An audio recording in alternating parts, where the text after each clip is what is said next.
Today's AskReddit post: what video or recording is perfectly innocent, but becomes terrifying when you look into the story behind it? Oh boy, this is gonna be a good one. Let's get started.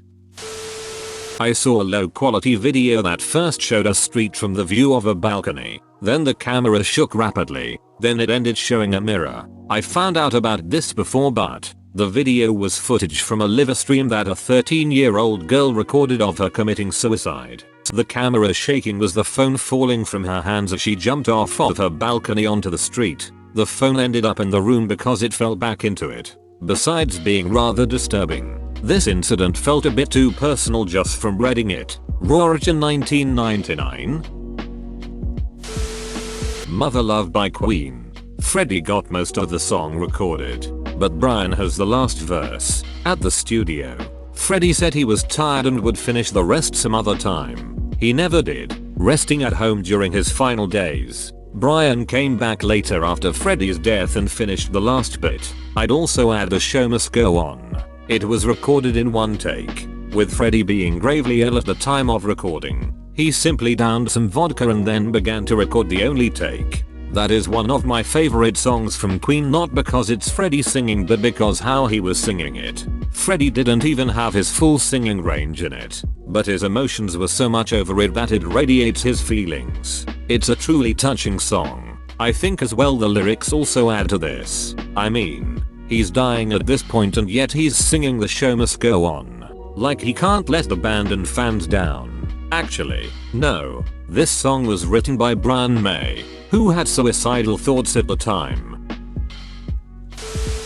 Back in the 90s, there was a segment on the Jenny Jones show where a guy, Scott Amager, confessed that he had a crush on a male friend, Jonathan Schmitz. Schmitz was so embarrassed by the appearance that he shot and killed Amager 3 days after the taping. This case is covered in an episode of Trial by Media that's on Netflix. I highly recommend it. It's really interesting. That part in Super Size Me where they're talking about how Jared Fogle is good with kids. Edit. Holy crap, this blew up. Thanks for the karma in the destroyed inbox. Removed. Removed. Sweet mercy.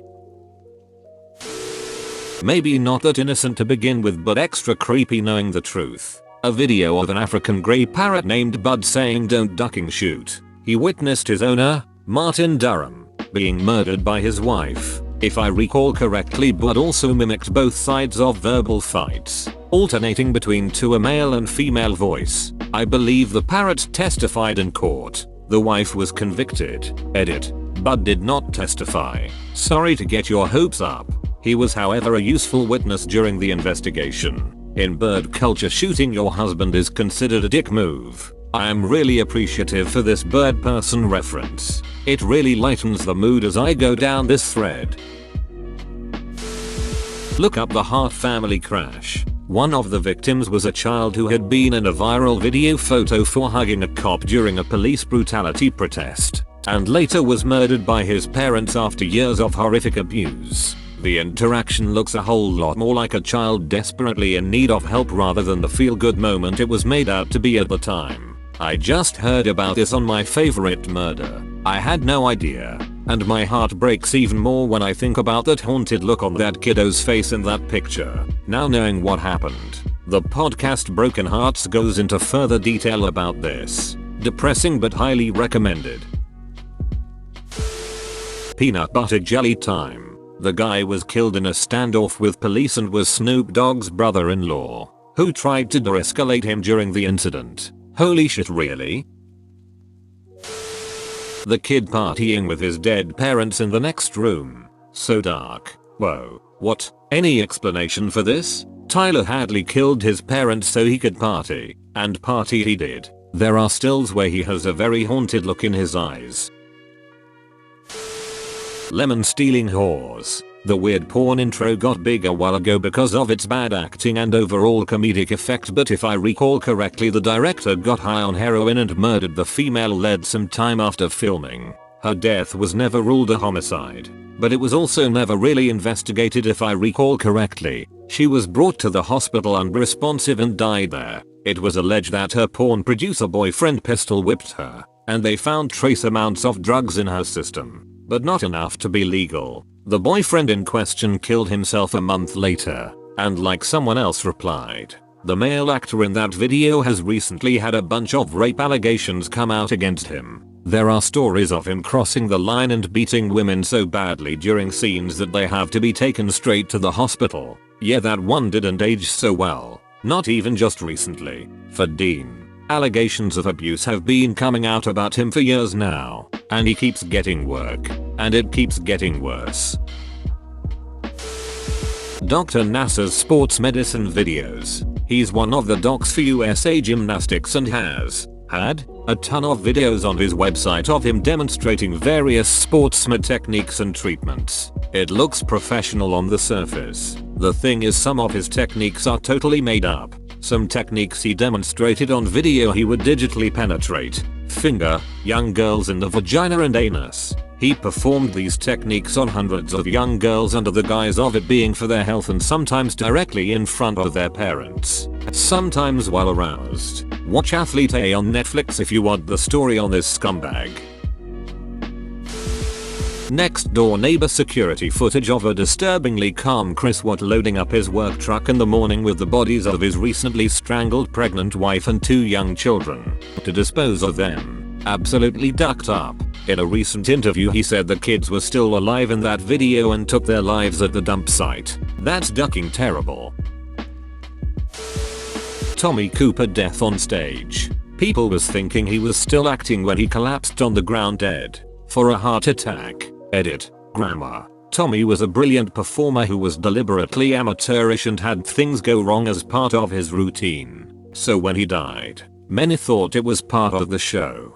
His original act was just normal magic which he'd done as a kid and continued during his military service. It's widely believed that when his act went wrong at some point and people laughed, he realized that was his niche. Though some say he did that deliberately as part of the army entertainment he was part of while in the service. Hence the show where he'd get stuff wrong or look like an amateur to entertain. It's probably the way he'd have wanted to go. Dying while entertaining to the last. Man, I really gotta stop reading these threads. Same. It's bedtime but now I don't think I'm sleeping.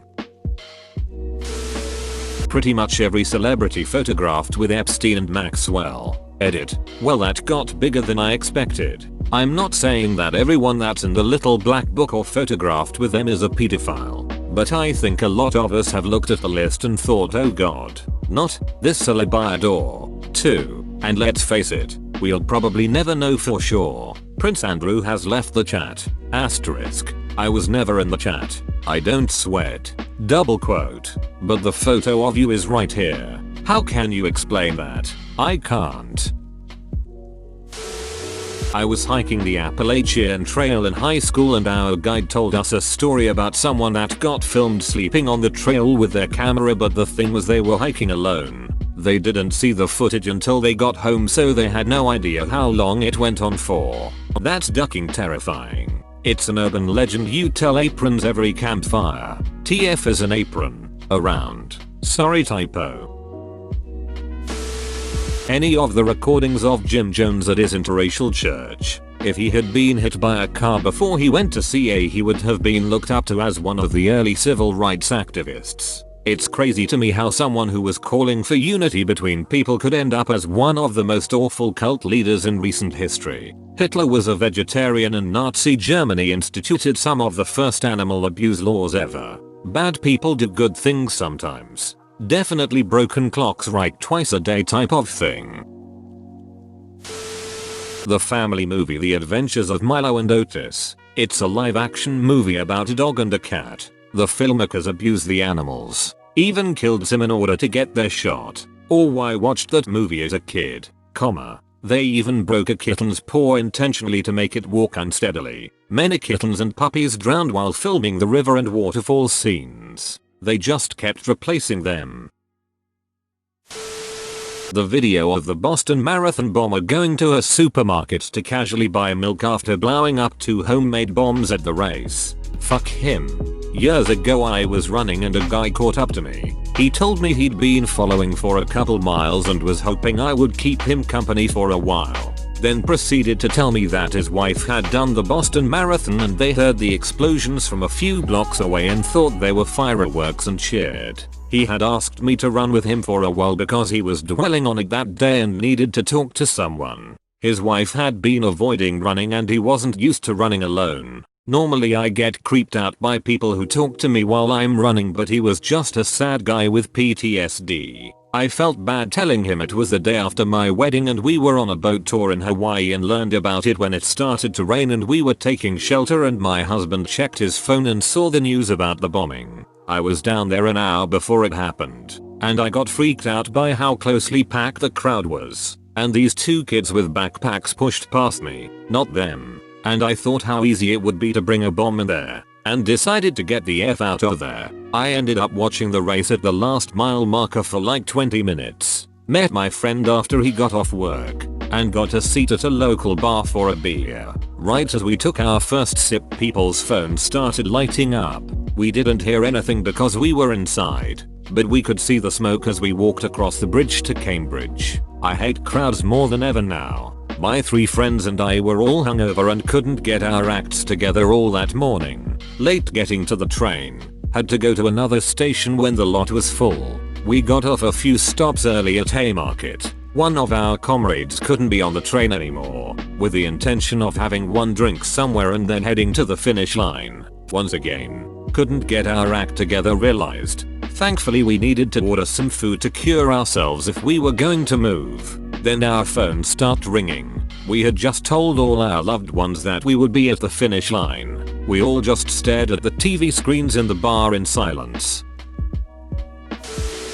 It was on an old episode of Oprah, way before I was born, but it was featured in the anniversary box set. This mom had made several recordings of essentially mom tutorials for her daughter, which is really sweet, but it was because she was diagnosed with cancer and she was expected to die when her daughter was 3. Her daughter said she watched them throughout her entire childhood and still plays them when she feels like she needs her mom around. Edit. The reason why I put this here is that it was originally presented as cute videos like how to tie a ponytail or how to alter a prom dress. Then you found out the mom was dying and that this was basically a prolonged goodbye letter. There were scenes of her speculating how her daughter would look like a woman, what kind of guy she'd date, the shenanigans her dad and her would do, etc. I found it terrifying that she had to film them all in such short proximity, but it's also pretty wholesome. This reminds me of an episode of Violet Evergarden that made me cry so hard. A terminally ill mother hires Violet to type up a long series of letters that will be sent to the daughter every year,